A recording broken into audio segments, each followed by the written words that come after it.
Welcome to Qatsyr-Harvest. This is episode 32 as we continue our investigation of everything that can be known about Shabuah. Shabuah is the promise of 7, and it is the ingathering which is next to be fulfilled. What we have done to try to understand Shabuah well, and this now is Wookie. He decides that he needs a little refreshment, so I think he's going to drink some of my iced tea. So excuse the interruption. We want to make sure Wookie's comfortable. What we have done to better understand everything that can be known about Shabuah is to look at the way Christianity has corrupted it, because their stain and rubbish that they have piled on this event, the fulfillment of Shabuah, which they claim was fulfilled almost 2,000 years ago in 33 CE, although they actually don't know the date, with the birth of their church, where the sign of it is that people babbled. They yapped in different languages. Of course, one of those languages was not Hebrew, the language that they would have spoken in Jerusalem, and one was not Greek, the language that this message was recorded in. But nevertheless, Peter and Luke in Acts 2 claim that Shabuah, which we know to be a harvest, is the 4th of 7 Moed Mikre. It is an ingathering of mature wheat. It is scheduled for 7 years prior to Yahweh's return with the actual Messiah Dode. That would be May 22nd in 2026, as the time of Jacob's or Israel's troubles begins. And while that is an accurate assessment of what Shabuah represents, the Christian New Testament is very good at ripping things off and stealing them. And so they completely passed over the first 3 Moed Mikre, Pesach, Matzah, and Bakorim, because they didn't fit their new religion, and decided they would pass over the last 3, which pertain to the return of Yahweh and the actual Messiah Dode in 33 CE, which is your 6,000 Yah, Teruah, Kippurim, and Sukkah.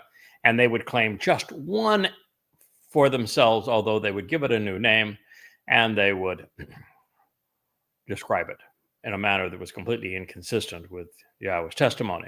So to pull off this shenanigan, what they had to do was to misappropriate passages from the Torah and prophets. And, well, Paul was pretty good at it. He kind of knew right where to look to find a word pattern that could be twisted to appear as if it was speaking to the same event or subject, and then twisting it so that it actually conveyed the opposite of what God intended. Luke and Peter were not nearly as crafty. And so thus far, they have picked 3 passages to corrupt, to justify Pentecost, and they have all been laughable. I mean, there is literally no correlation between what they claimed happened on Pesach and what was asserted in those passages. And the current one happens to be an errant citation from 2 Samuel 7.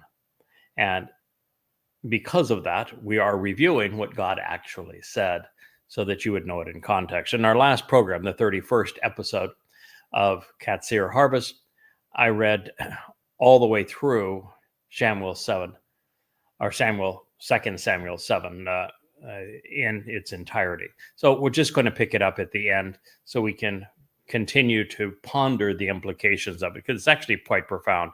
That the prophecy that Peter and Luke tried to rip off is actually one of my very favorites, if not my very favorite prophecy, because it's speaks of Yahweh's enduring commitment to David, to the actual Son of God, returning king, and to Yahweh's love for him as an exemplar of the covenant. And the last of that prophecy reads, "And so I will establish his reign over his kingdom." This would be Dod's reign over Dod's kingdom. And he himself will restore and rebuild the family home for my name. And I will prepare and establish the throne of his kingdom forevermore as a continual witness. Christians are of the belief that since that says he will build a family home, a Be'eth, for my name, that this speaks of Dod's son Solomon, who was the one in the first 7 years of his reign, used the materials that his father had collected, the plan that he and Yahweh had worked out, and the mount that Dod had acquired to build what they call the first temple. According to Yahweh, it's not a temple. It is a family home, a Be'eth, for his Shem, for his name. And so they're suggesting that this is Solomon, not recognizing that when this is talking about, I will establish his reign over his kingdom, that can't actually be talking about Solomon.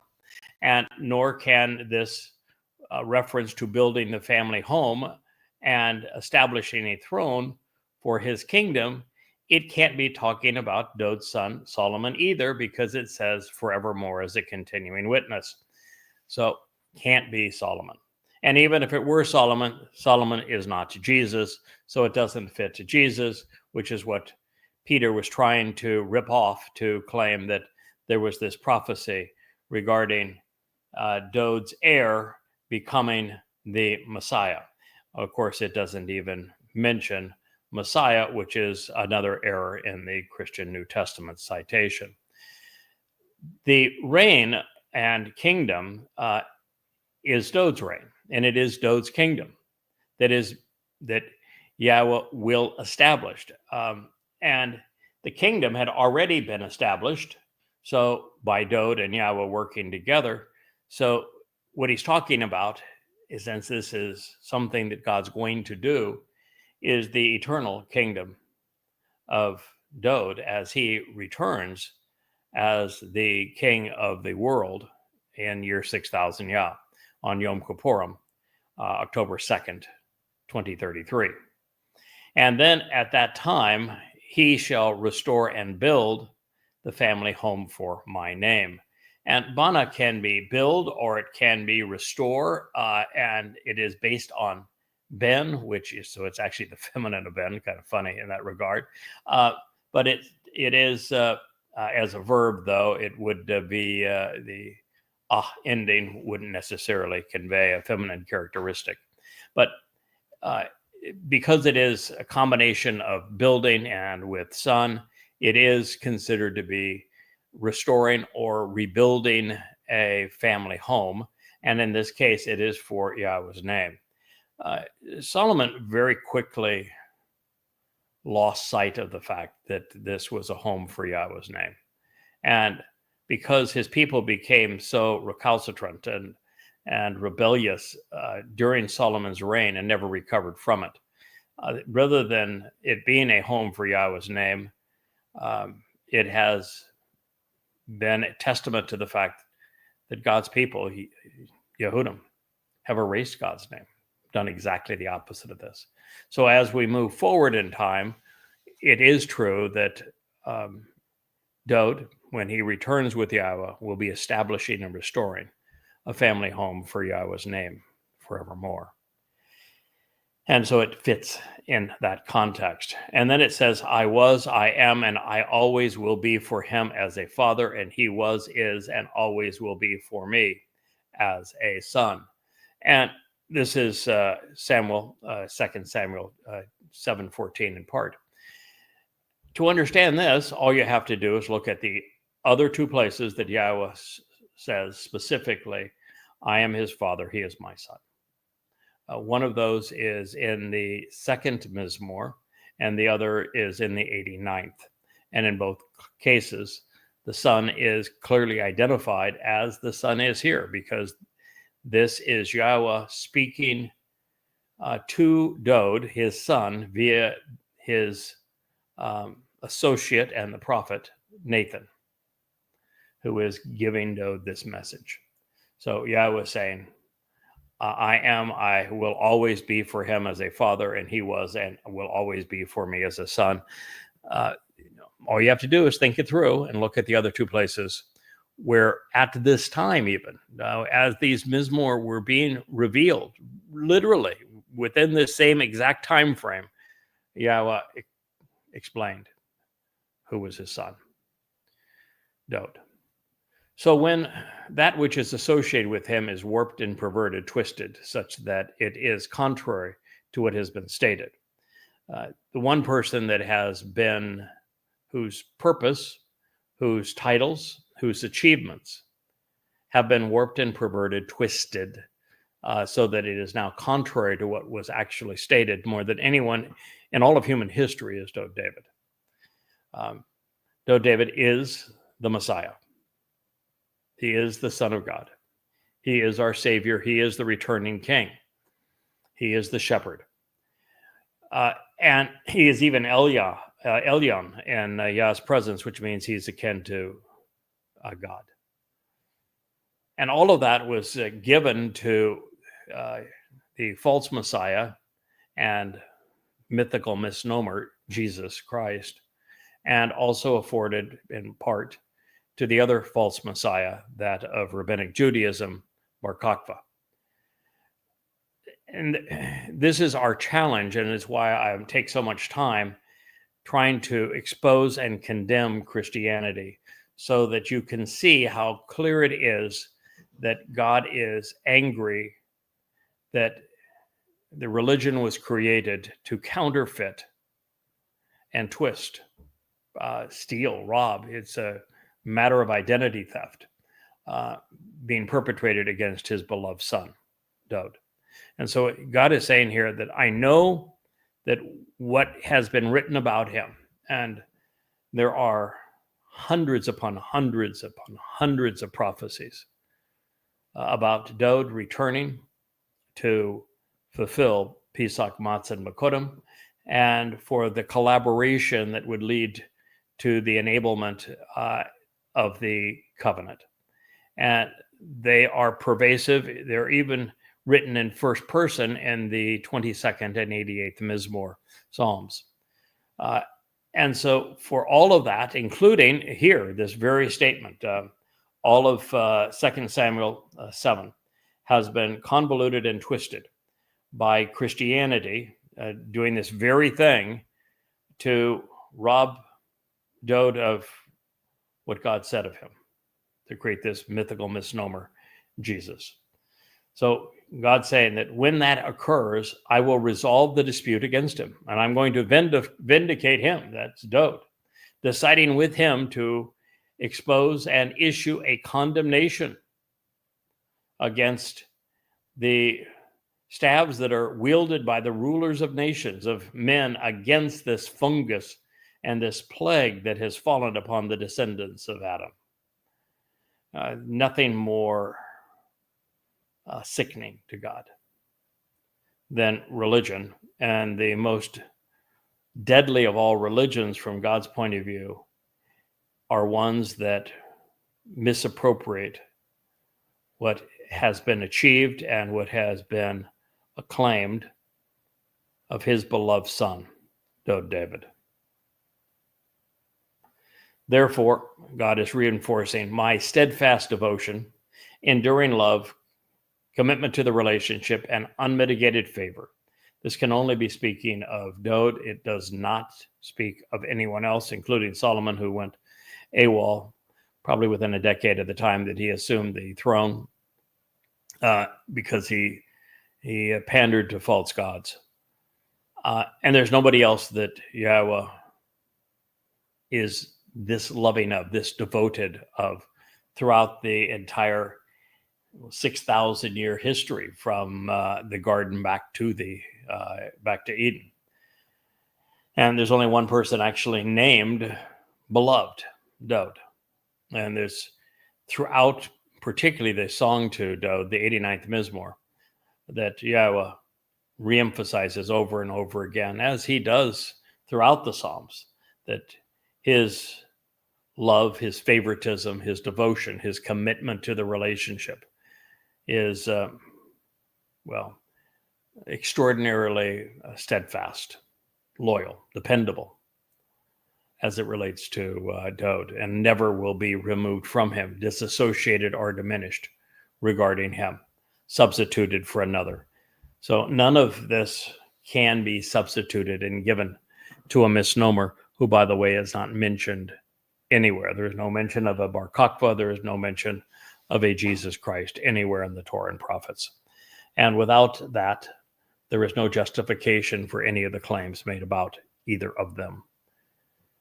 He says, as was the case when I turned away from and completely rejected associating with Shaul, whom to show the proper way I removed from your presence.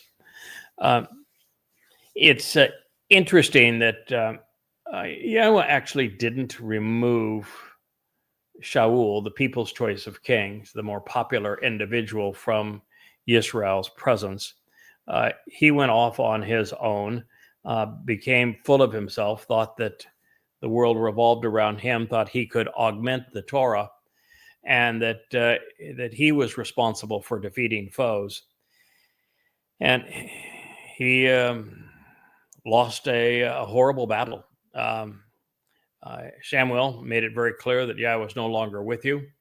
It became obvious that he became demon-possessed, and he turned against David, and he went into a battle, and he lost his head, literally. And so it's not that God removed him from your presence. He removed himself. The Shaul, however, that also tried to kill Dod, literally, who was demon-possessed, who was improper in his ways, who was also named Shaul, that Yahowah will remove from human presence by way of completely expunging all traces of his religion, Christianity, is the Shaul who became known as Paul, whom Yahowah says he is the plague of death. And in this particular case, it is the effect of Christianity that is going to be removed. And even more importantly, it is Christianity that was the most aggressive at misrepresenting what Dod represents, and therefore doing the very thing that God says, I will not ever forgive anyone or ignore a perversion of his reputation or accomplishments, which is the essence of Christianity. Without robbing Dod to create the myth of Jesus, there is no Christianity. And so Yahowah is very clear here that he's going to remove all traces of this corruption. And it is essential. It's what I'm trying to do so that I can get Israel's attention until such time as Israel comes to recognize that this corruption that has harassed them so over the centuries, associated with this mythical Messiah that they allegedly killed, that has subjugated them in so many ways, all of this has to be resolved. It has to be cleansed. It has to be purged. Otherwise, the truth which lies beneath it is far too difficult for God's people to perceive. This continues. And so, your family and your position of authority, your kingdom and reign are assured, as it is trustworthy and dependable, firmly established and credible, enduring forever as an eternal witness. In my presence, your throne and seat of honor will be established and sustained forevermore as a restoring testimony. Okay, well, I know you. That's very exciting. Yeah, I can't wait to see Dode.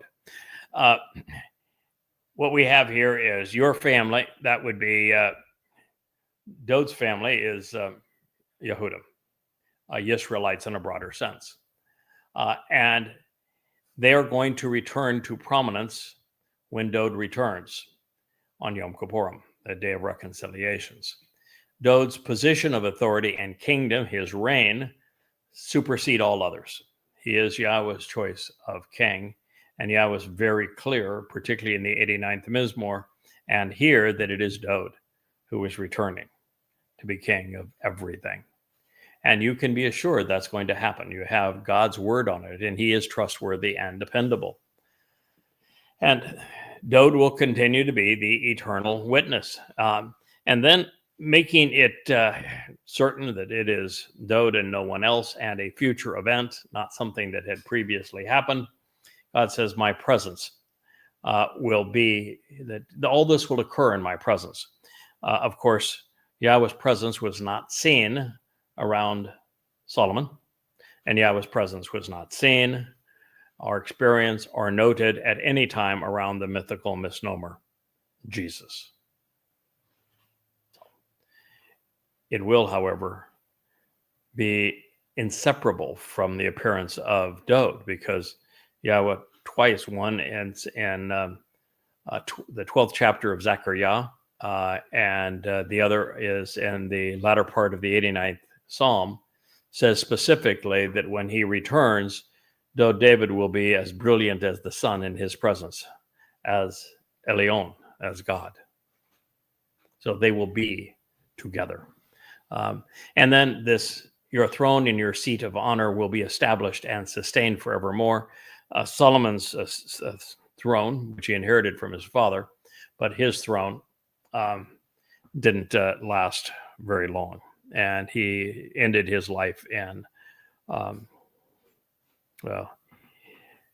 despair, and likely very estranged from Yahweh, because he brought so much religion into Israel, and it led to the destruction of Israel as a united kingdom. So the one throne that Yahweh consistently says is established forever is that of Dode. Then this ends consistent with all of these words and in accordance with the entire revelation, and in this manner, Nathan, which means to give, conveyed all of this to the man to whom it all pertains, Dode. He didn't give it to Solomon. He didn't give it to Jesus. He didn't give it to the Lord. He didn't give it to Peter or Paul or Luke. No, he gave it to Dode, which means Dode is the one who's got an eternal throne. It means that Dode is the king of the eternal kingdom. It means that Dode is the son and Yahweh is Dode's father. It means that Dode is our savior. It means that it all pertains to Dode, and any time that is twisted or removed from Dode to give to another, as is in the case of the mythical misnomer Jesus Christ or Bar Kokhba, Yahweh will assure you that those people will be expunged from the earth. And the best they can hope for is the cessation of their soul, the dissipation of their soul to nothingness. And in many cases, particularly in the case of Peter, Paul, and Luke, they'll spend eternity in hell. So this prophecy, we go all the way back to the beginning of it, has been about houses and who builds them, and as well as who lives in them. It has been about Dode since the beginning, who had a home. Not Jesus, who was homeless throughout the myths conceived about him. Its focus has been on what God is going to do with and through his beloved Son. It's also about seeds and thrones, who sows them and who sits on them. As such, the three so-called Abrahamic religions predicated on false messiahs: Christianity, Judaism, and Islam. And they should be vociferously renounced if they had happened in their infancy, they wouldn't exist to corrupt the world to this day. They would not have grown. Those who are adept at changing names, who actually made a religion out of doing so, Peter, Paul, and pals, replaced Dode's name with Iosu Jesus in a desperate attempt to make their counterfeit appear divine. Foolology became part and parcel of Christianity. It was the first phase of replacements, since the revisionists would go on to replace Jews with Christians and Israel with their church, the Torah with their New Testament. It's everything in Christianity is about replacement, foolology. David, the individual being addressed, was robbed by these early Christians to create the illusion that their Jesus was the Messiah. That is why we find Yahweh coming to the defense of his being son, his Hamayach, Messiah, Aryasha, Savior, and returning Melech King. God chose a shepherd boy, a child chasing after sheep, he calls them lammies, to lead his people and enlighten the world. He did not choose a scholar. He did not choose a rabbi. He didn't choose a theologian, an expert in linguistics, a star athlete, a social media celebrity, or a man with a proven record in politics or the military. It was brilliant, and it was thoughtful, articulate, and courageous. Attributes Yahweh would cultivate over time. The result is the Mizmor and the Mashal, Proverbs and Psalms, even the fulfillment of the Moedim, the restoring witnesses to the eternal testimony. God's plan is marvelous in all of its implications. Yahweh is constantly reminding us that he is focused on Yisrael. The descendants of Jacob are his people. That has not, nor will it ever change. There is no room for a Gentile church. Dode established a united Yisrael in the Promised Land, incorporating Jerusalem as his home. So when Yahweh promised to appoint a place for my people, Yisrael, planting them such that they will never have to move again, he's addressing a time nearly 3,000 years removed from this discussion, when he will return with Dode and establish the forever kingdom. After having fulfilled Pesach and Matzah leading to Bikurim, Dode's going to return 2,000 years later on Kippurim, and he will serve as the King of Kings. All the psalmist has shown will come to fruition. His will be the place of honor, as it is his witness that makes him the most deserving candidate, both based upon his prophecy and his execution of it. As the ultimate proud father, Yahweh will hold those who have robbed his beloved son, his firstborn, of this dignity. And he's going to hold them accountable. And there's going to be ramifications, and they will not be pleasant. He will chastise those who have perverted and twisted the promises he has made to his beloved son by perverting this prophecy. If you're a Christian, you're in deep trouble. The entire religion is founded on perverting and twisting the promises that God made to Dode. Since there is no prophecy or promises made to a Jesus, 100% of the prophecies that are robbed by Christians to create this myth that there was a Jesus Christ are stolen from Dode. All of them. And oh, does it anger God? And you say, how can that be if it's the most popular religion in the world? Truth has never been popular. Lies throughout history are far more, they're more appealing to the masses. Boy, if you don't think that's true, spend a little time around in the ex-Goldfish Bowl. and see what you have to deal with. Now, once again, Yahweh revealed something that is exceedingly important, and the religious have sought to convolute it to serve really twisted and perverted interests. That which Peter, Paul, and Luke took from Dode to make their Iusun appear worthy became part and parcel of Christianity. There's no separating their act of identity theft from the very essence of Jesus Christ. Therefore, since this ongoing diatribe robbing Dode and his people has been appalling to the Almighty, I wanted to present the next line in context, so as a reminder as to where we have been. The preposterous Peter propositioned. Israelite men, listen to these words. Iusu, the Nazarene, is a man who publicly demonstrated to you that he is from Theos, using supernatural powers and abilities to perform extraordinary miracles and prophetic significance. These are signs which the Theos God performed through him in your midst. Acts 2:22.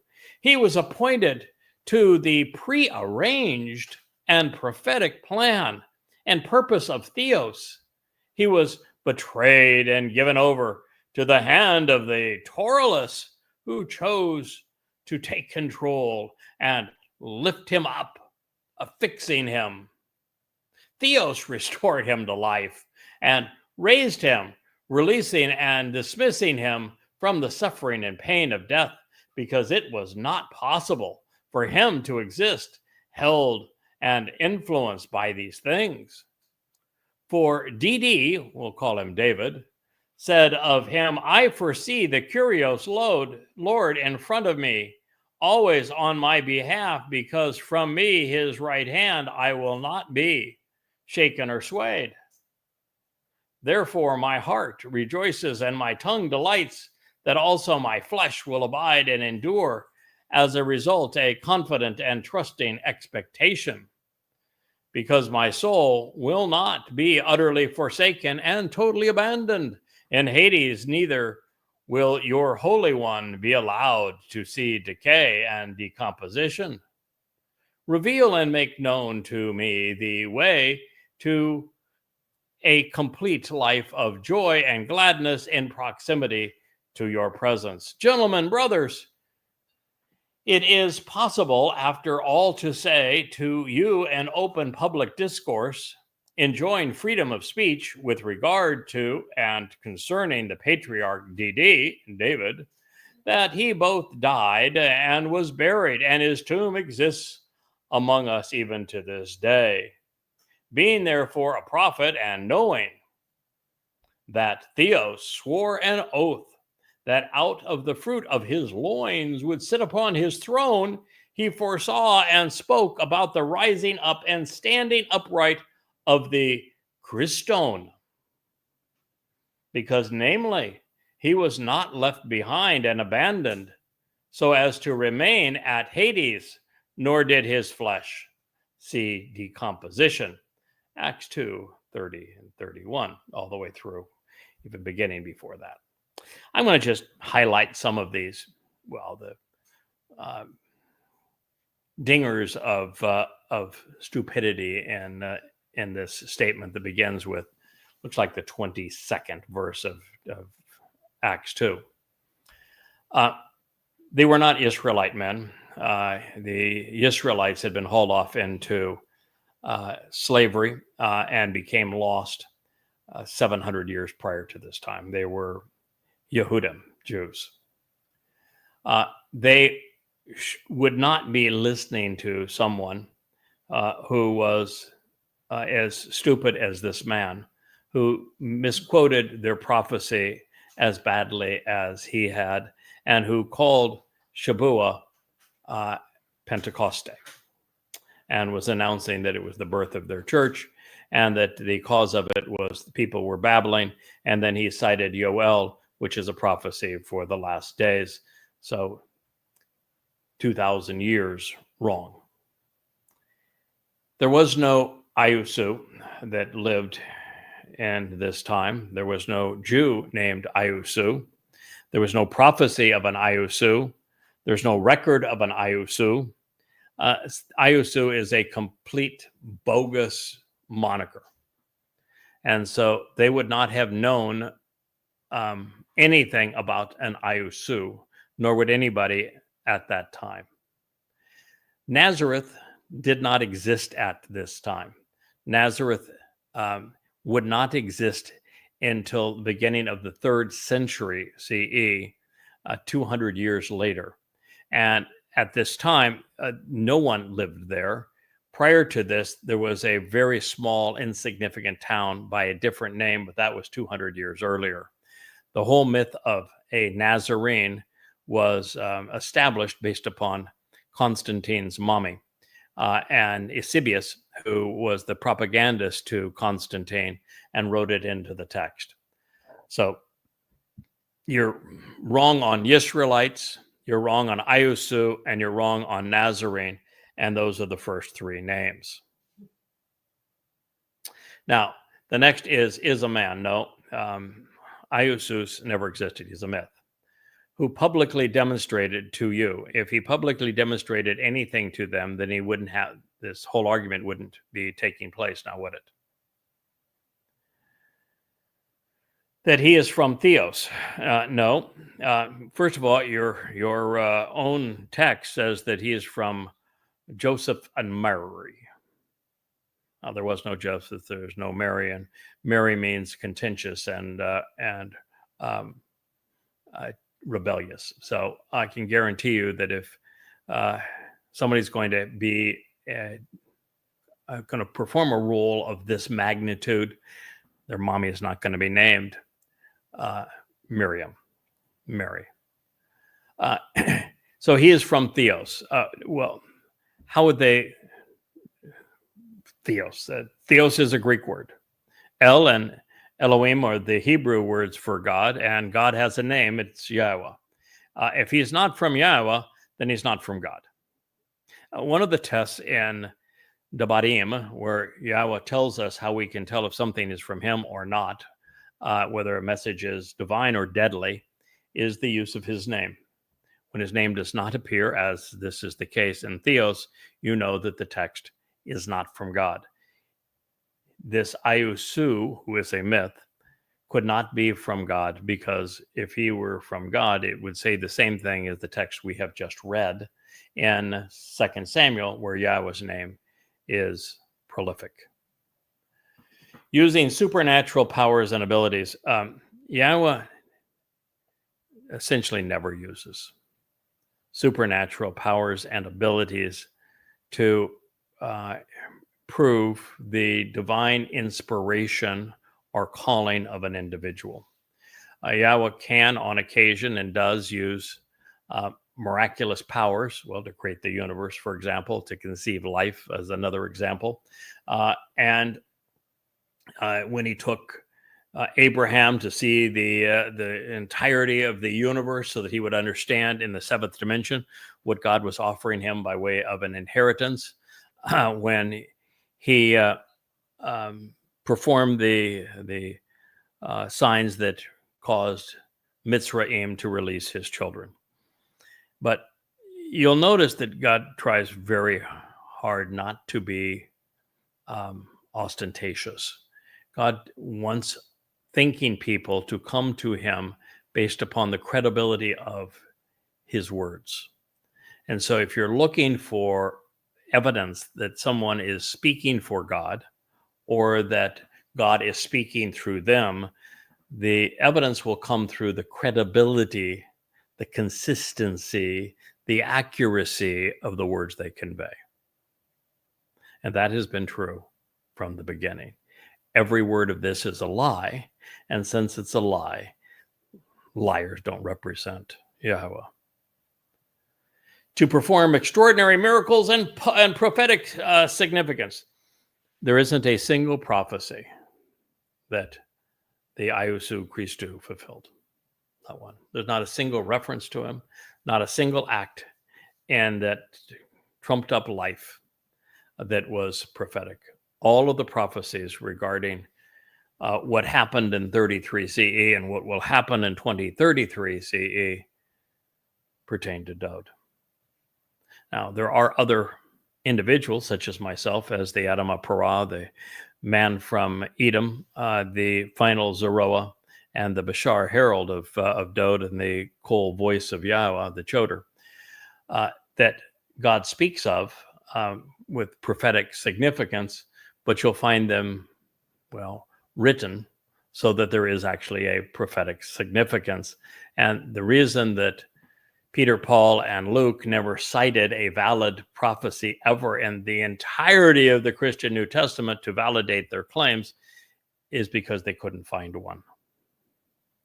And all they could do was misappropriate, misquote, and twist things that God had said about another. And then these are the signs. That is the same lie that Allah promotes throughout the Quran. They denied my signs, except he didn't have any signs. Same thing is true here. There were no signs.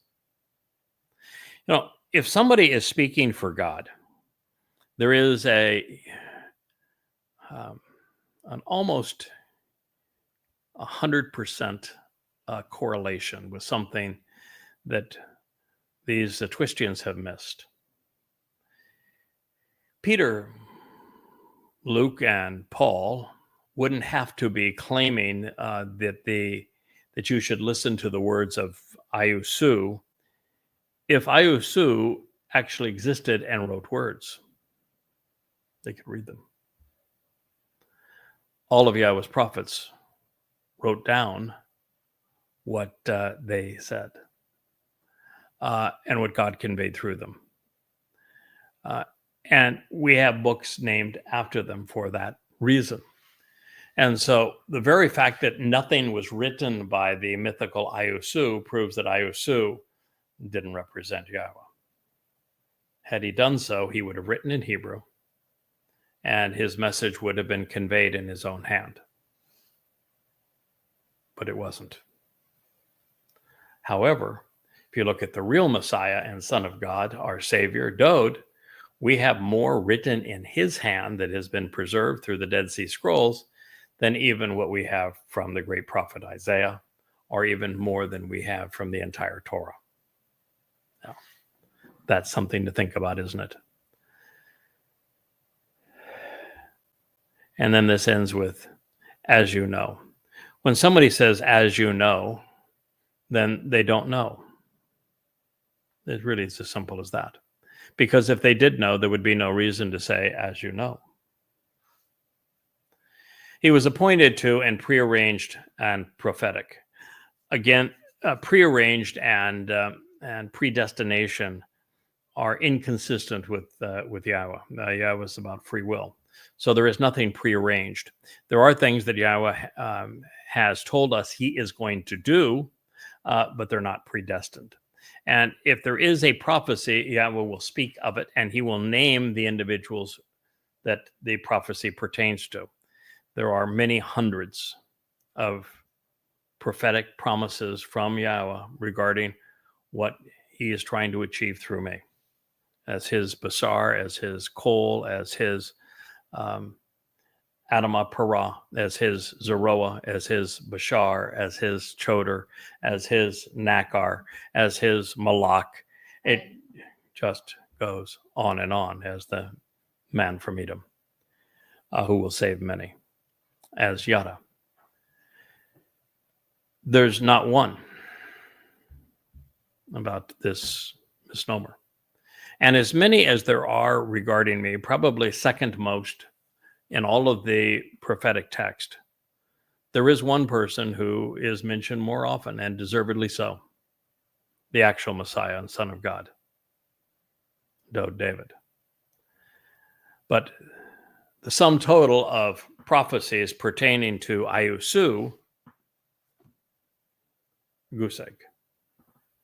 There is no chance whatsoever that Christianity is true. In fact, everything that has been said in Acts 2:22 is wrong. And the same thing is true in Acts 2:23. And then to say that, and then a prearranged plan of Theos that he was betrayed. No. No.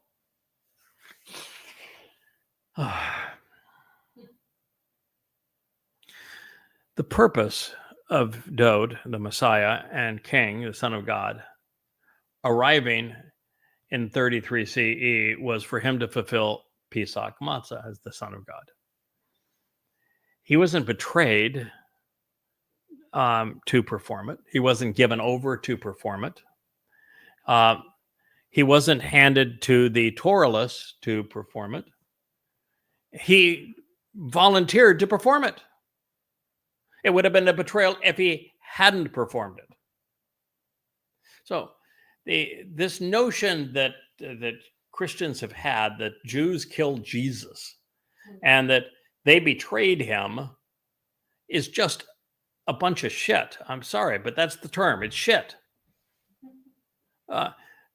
Jews actually betrayed David because they failed to acknowledge that he was here and did these things.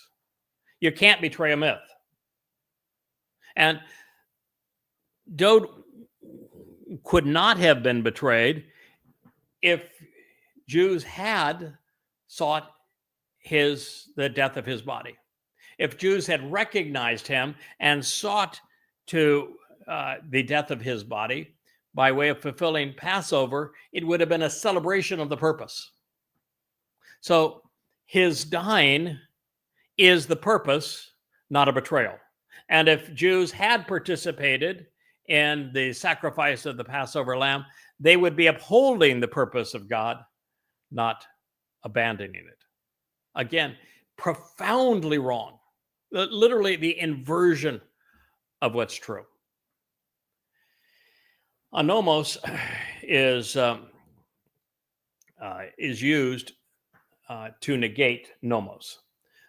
In Greek means to negate what follows, and nomos is the word used throughout the Christian New Testament to replace Torah. So this would be those without Torah. But the implication here is, of course, that it was the dastardly Jews that killed the Christian God. Oh my goodness. That's why God turned on them and gave all of his promises that he had offered to the Jews, to the Gentiles, because, well, those dastardly Jews, they betrayed the Son of God. Bull crap. I mean, just absolute bull. Yeah. The Torah, being anomos, is the essence of the Christian New Testament. So it would be to say, if he was handed over to the hands of those who were against the Torah, it would be to the jerks known as Peter, Paul, Luke, Mark, Matthew, et al. They were the ones who were anomos. Paul's letters exist to annul and replace the Torah. There is nobody in all of human history that has been more anomos than the author of the Christian New Testament. But Christians are so perverted. They think that rather than this acknowledging that they're the perpetrators, they're the ones betraying God, that it's instead the Jews. To take control of them and lift them up. Good God, they're just moronically stupid. Every word of this is wrong. And that's why, how can there be a religion of Christianity when everything they say is stupid? Just utterly ignorant. I mean, how stupid do you have to be to not know that the Jews in Judea in the first century did not crucify, and that it was the Romans who started about 150 years earlier that invented that grotesque form of torture, because the Romans were grotesque. They were savages. Crucifixion is a Roman form of embarrassment, of humiliation, of punishment. not the Jews in Judea. And plus, the Jews in Judea had no authority. The Romans were subjugating them. They were oppressing them. Judea was colonized by Rome. The government was Roman. The courts were Roman. He wasn't taken control of and lifted up by the Torahless and betrayed, as these disgusting anti-Semites are portraying. First of all, Yahuwah is a complete farce. He's a myth. But in the case of Dode, yes, Dode predicted 1,000 years before he had endured it, because he was a prophet, exactly how he would be sacrificed as the Passover lamb, describing Roman crucifixion some 700 years before Rome existed and 800 years before Roman-style crucifixion was invented. There's a prophecy here that is powerful, and of course they missed it.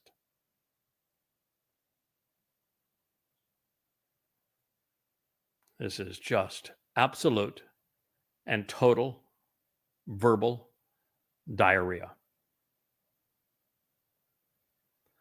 Theos restored him to life and raised him. No, if you're the Passover lamb, your body is one and done. And the body of the Passover lamb is incinerated that night. So if you are actually fulfilling a prophecy and you are there to do what Dode did, is to fulfill the prophecy of the Passover lamb, your Bashar body serves that purpose. And after it has served that purpose, it is incinerated, never to be seen again. It cannot be restored to life. It's, first of all, it's hideous. It's grotesque. It's been brutalized. But second of all, you're going in the wrong direction. And third of all, life is not the body. This thing is all focused on, suffering and pain and corruption of the body. The body is absolutely meaningless other than as a symbol of the Lamb. Other than that, it is worthless. It's trash. Have any clue what God is offering through his covenant? It's a transformation from these bodies to being light energy, to being immortal, to being perfected, to being enriched, to being empowered. The body is disposable so that we can achieve those things. Dode wasn't restored to life. His soul was never extinguished. It was his soul that did the ultimate miracle, that carried our guilt to deposit it in Sheol, never to be seen again. And that is Dode's soul, the essence of his life, that returned to Yahowah. There was no resurrection of a physical body. Restored him, releasing him from the suffering and pain. No, again, absolutely not. God, you'd think that if you're pretending to speak for God, that you would get like 1 word in 10 right, wouldn't you?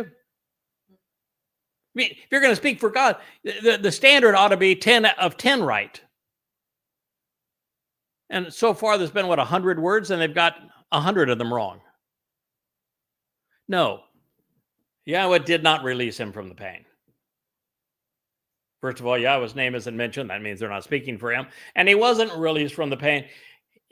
The pain that Rome inflicted was suffered by the Passover lamb. He wrote all about it in the 22nd Psalm. It was horrific. And the agony of separation with his soul was also endured, and Yahowah didn't shortchange that either. And there was no death. The body discarded. The soul continued. So God couldn't release him from death because he didn't die. Oh, by the way, if you want to pretend that your boy is a god, how in the hell does God die? And if you want to pretend that your myth is a god, then you ought to be worshiping the damn Jews if you claim they killed your God. Because they're evidently a whole lot more powerful than your God. And if that's supposed to be your God, then who was the God that was releasing him from death? I mean, come on, folks. Think some of this through. No, Dod's soul continued to live on, which is what he says. He says it over and over and over again so that we would understand it. His soul continued to exist because it says it was not possible for him to be held and influenced by these things. Actually, it was possible.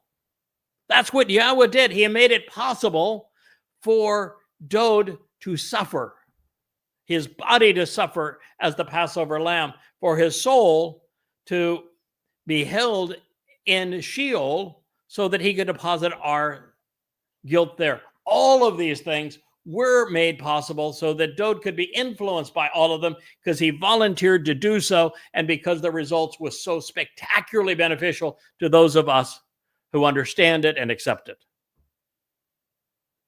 I mean, do you think for a moment that God is so sadistic that he's going to say, okay, beat the living crap out of him. There's no real purpose. Once you've finished beating the crap out of him, then we'll pretend like he comes back to life. What's the purpose? And they didn't even bother to say, what was he doing when he was affixed? What day was it? If you don't know what he was doing when he was affixed, it's just a ghoulish spectacle. It has no merit whatsoever. If you don't know what he came back from, what's the purpose of matzah? Why speak of Pentecost, but you can't even address in your narrative Passover, unyeasted bread, and firstborn children? Are you that stupid? I mean, really, it's just stupid. Christianity is based on stupid. Uh-oh, Grok won't get mad at me now. That's the AI. AI at X. Actually, your rules say that I can't call out someone and attack an individual based upon their race or their religion, because I am attacking a myth and criticizing people that, died 2,000 years ago. I'm actually not violating your rules, Rock, or anybody else's. And what I'm doing is incredibly compassionate. It's the single most compassionate thing a Christian has ever witnessed. When somebody has the compassion and the courage to tell you that your religion is based upon a pile of lies and that you're wasting your soul, they're doing you a tremendous favor.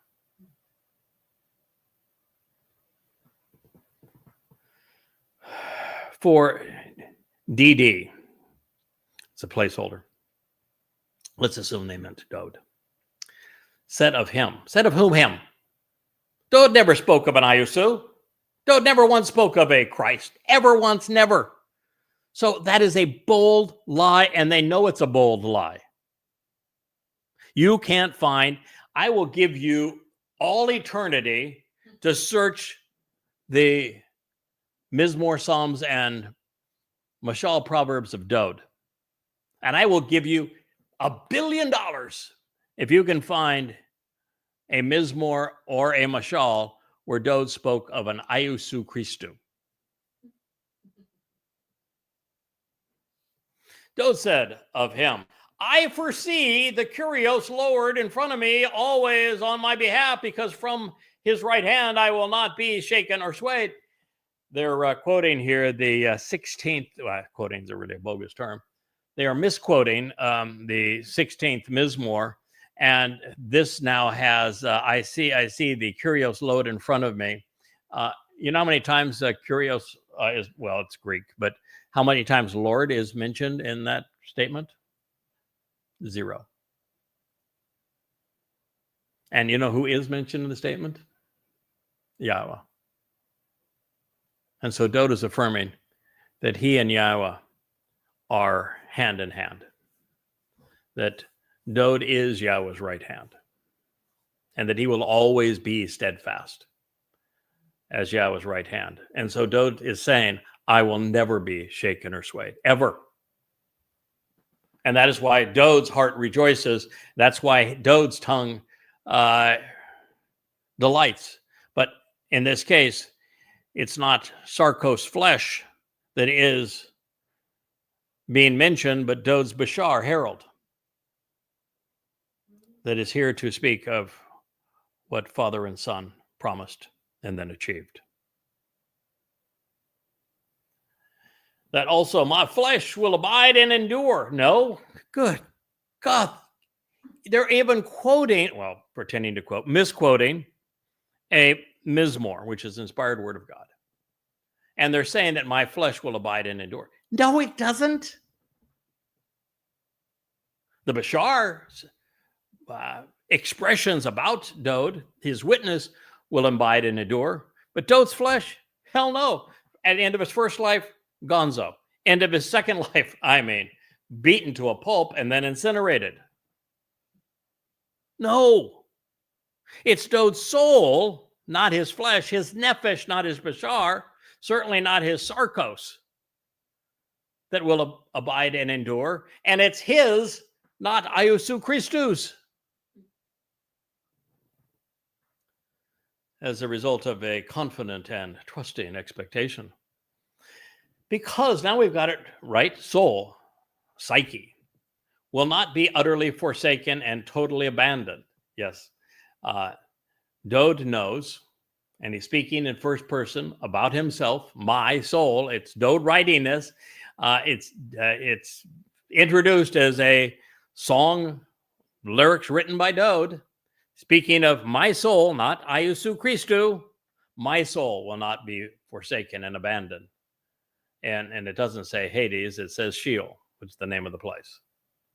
And it actually doesn't infer that his soul will not be abandoned there, because for a while it was abandoned there. It was taking the place of separation for the entirety of Chag Matzah to fulfill the Moed Mikre.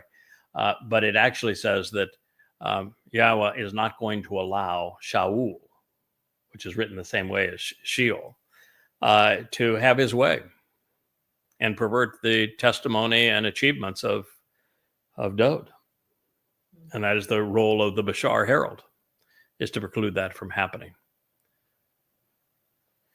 Neither will your Holy One, it's Kodesh in Hebrew, be allowed to see decay and decomposition. No, there is nothing akin to that in the Mizmor. And it wouldn't be true if there were, because Dod's first body did decay and his second body was incinerated. And the bodies were meaningless. Absolutely, utterly, and completely meaningless.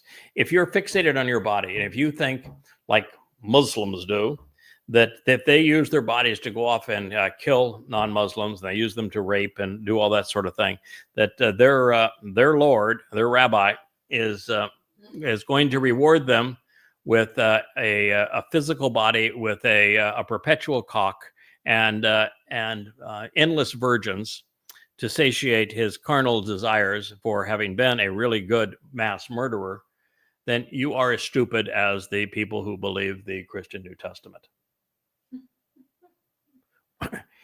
You can't see heaven, right? You know why? I'm looking out the window there. I can't see heaven. You know why you can't see it? Because it's 4 dimensions beyond where we are. And guess what?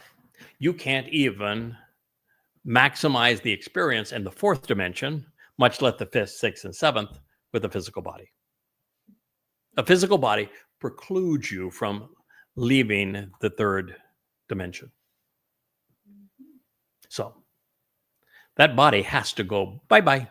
The whole concept, by the way, of fire, when Yahweh uses fire as a metaphor, is trying to explain this to you. Fire consumes dead and decaying physical matter, and it transforms it into light and radiant energy. That's the whole concept. Your soul becomes an energy-based being, like light. And therefore, your physical body is utterly and completely meaningless, and you don't take it with you. You can be given one. Actually, you don't even have to be given one. You can transform some of your light energy into matter at a time of your choosing, based upon reversing E = mc². But It's by choice, and it doesn't decompose. Reveal and make known to me the way to complete life of joy and gladness and proximity to your presence. Why even cite it? If you're going to misrepresent it and it doesn't speak of an Iesu Christou. And by the way, Dode did not need to ask God, nor have I ever asked God to reveal and make known to me the way to a complete life of joy and gladness in proximity to your presence. You know why Dode never asked Yahweh for that? That's the same reason I've never asked him for it. Why would you ask God to give you what he has already given you? What do you think the Torah and prophets are filled with? An explanation from God to live a complete and joyous life in proximity to him. It's the entire purpose of the revelation. To ask God to give you what he has already given you is rude. That says that you don't really give a crap what he's provided. Doesn't mean anything to you. That you think that rather than taking advantage of what he's already given, you should ignore that and tell him that he needs to give you a special dispensation, your own special input.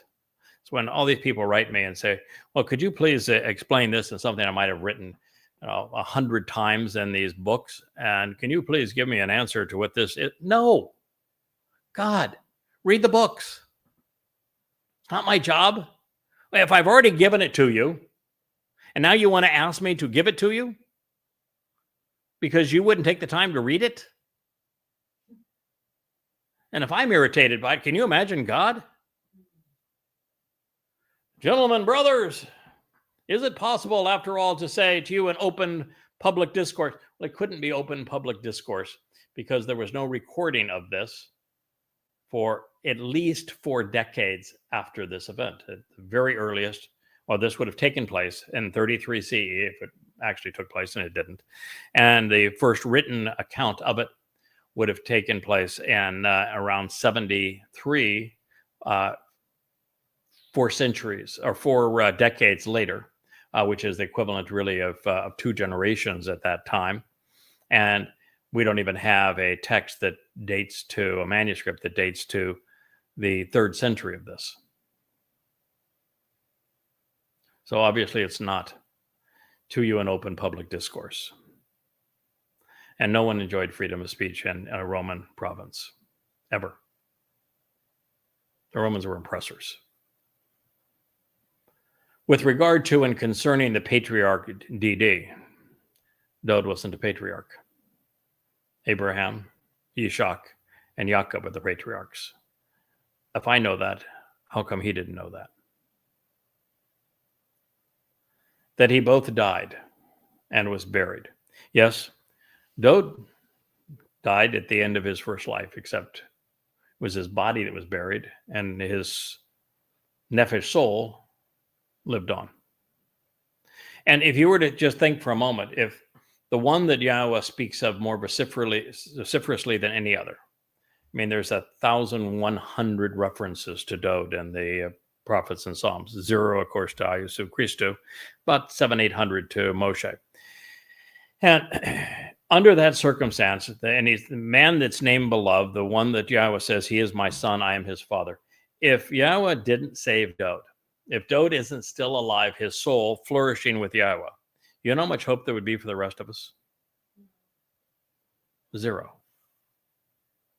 So what are they talking about here? They want Dode dead and buried, but they want the entirety of Dode dead and buried. His soul, his body, all of it. Because otherwise, their act of identity theft doesn't work. And that's the whole basis of Christianity. He's a crude counterfeit.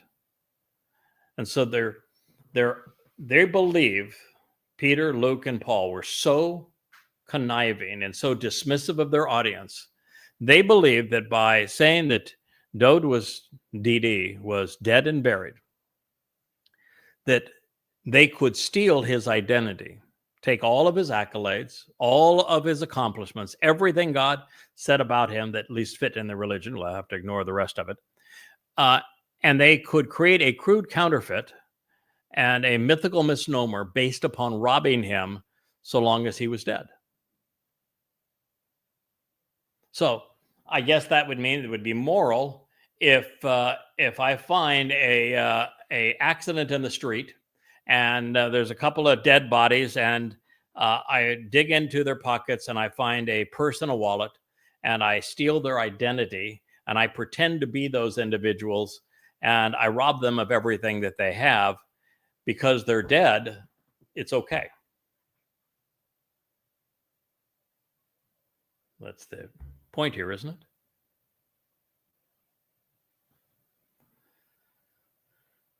And by the way, nobody knows where Dode's first body is, and no one cares. No one. No one knows. No one cares. Second body was incinerated.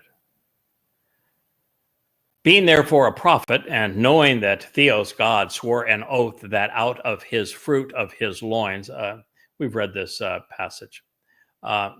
Yahweh said that he would take a minute portion of Dode's nature. The way it's described, it's pretty obvious. He's speaking of DNA. And he will use it to reconstruct a body.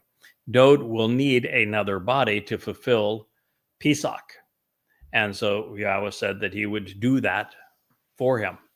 And when Dode returns, we know he's going to be as brilliant as the sun, so he's not going to have a normal body. But normal bodies can't handle that sort of thing.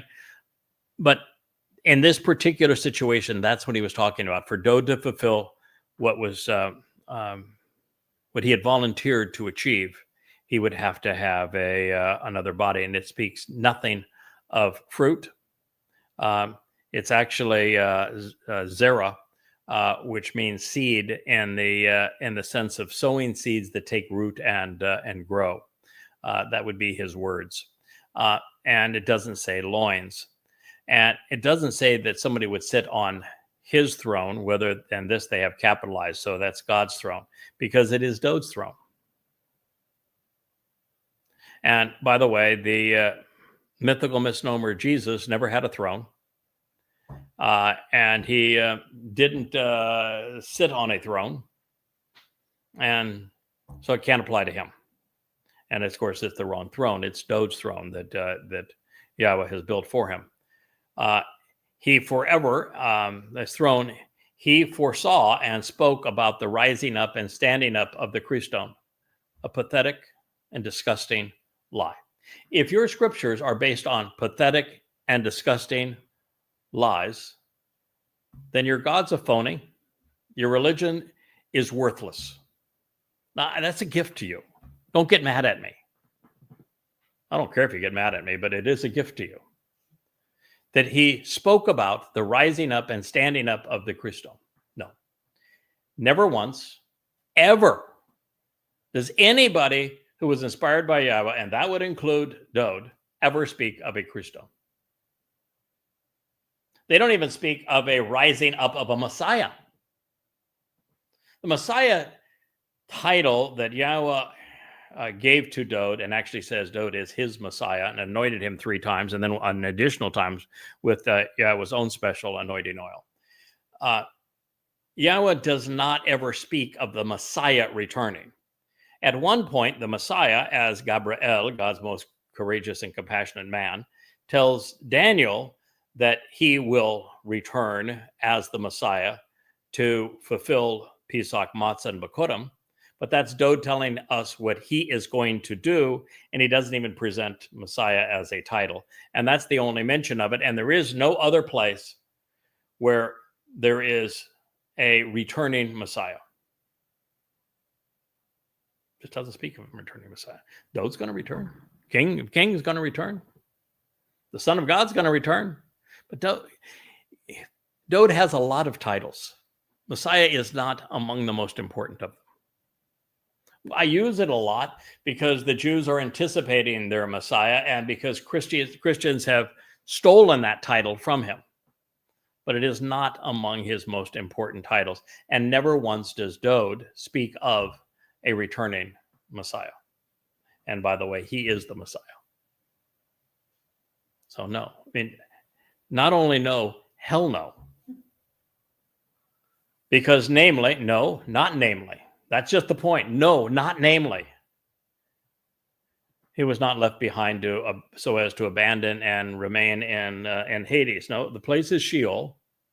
And it was Dode who was not left behind. He was taken there, but not left behind. And he is not to say that this is addressing, and that Dode was addressing a Christone who, namely, he didn't name, is just pure insanity. This isn't even a good job of pulling off a fraud. Nor did his flesh see decomposition. Unless the flesh goes bye-bye, then he's not the Passover lamb. And the decomposing flesh is meaningless. Ever meaningless. And I don't think you could have a more decomposition in terms of utter ruin of one's flesh than what the Romans did to those victims that they crucified. So that's Acts 2:30 through 31. So now, demonstrating that my assessment continues to be accurate regarding the realization that this cast of contrarian characters was used by the Roman Catholic Church to concoct a malignant melody to take what was said of Dode on these occasions and apply it to the counterfeit Iousu Christon, now known as Jesus Christ. Shimon's incredulous monologue resumes, and I will share this with you, and then we'll pick up this text and our family hour tonight. This Iousun, but there was no Iousun. Can't be a this Iousun, and previously he was a Christon. This Iousun, whom Theos, there was no Theos. And if you don't know Yahweh's name, then you most certainly don't know who Dode is or what he did. Raised up, which all of us exist as witnesses. Therefore is the right hand of Theos lifted up and exalted.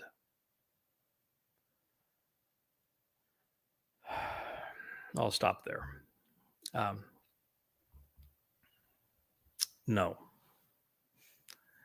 First of all, the big problem was that Israel didn't witness what Yahweh and Dode proclaimed prophetically they were going to achieve.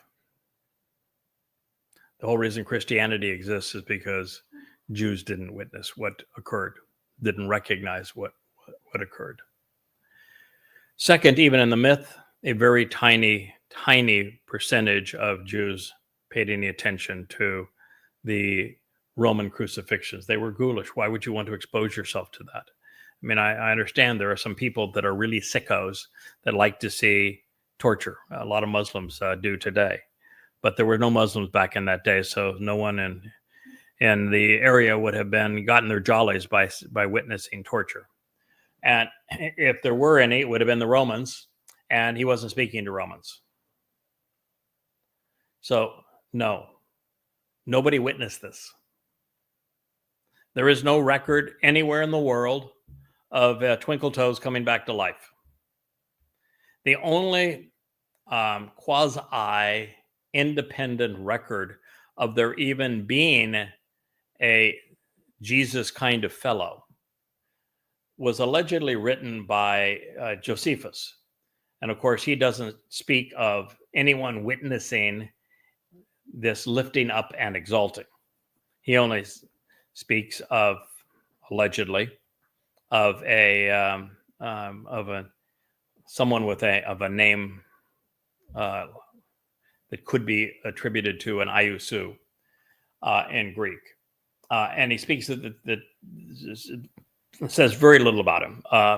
I think there's the text that associates with John the Baptist and then mistakes the whole story there and has it wrong. But there's a couple problems with that. First of all, there's nothing that you could base a religion on, nothing there to verify anything. And Josephus was a scumbag, a complete and utter traitor. In fact, his most famous story is what happened at Masada, and we now know it was a complete lie. So if he lied about the single most important story that he told, and we know he was an acknowledged traitor, if that's the best you got nothing. And also, there is no Latin version of Josephus' text that has ever been found. All we have is a Greek version, a translation of it, and it dates to the 5th century. And guess where it came from? Roman Catholicism's Eusebius's dirty hands. It's Eusebius that crafted that pathetic acknowledgement. There is no dating of a manuscript that even appears, as I say, prior to the 5th century. And it is even then a translation. So it is not a contemporaneous record. The furthest from it, 500 years dated, errant in its text, inconsistent with the Christian myth, 2 or 3 lines long. And it comes from Eusebius, who's the person who was the most aggressive at copy editing the Christian New Testament to make it work for the Roman Catholic Church. And the man was a traitor whose most famous story turned out to be a complete lie. And that's the best they got. So let me remind you, you got nothing, because the text of the Christian New Testament is verbal diarrhea. It is revolting, intellectual trash. And that's the best news I could bring to you, Christians, because I can free you from that counterfeit and fraud and point you in the right direction so that you might know the truth and enjoy the benefits of the covenant. Well, I thank you for listening. Wookie is now snoring, but he thanks you too. This is Craig Winn, and this has been the 32nd edition of Qatsyr-Harvest on Shabuah. Thank you for listening.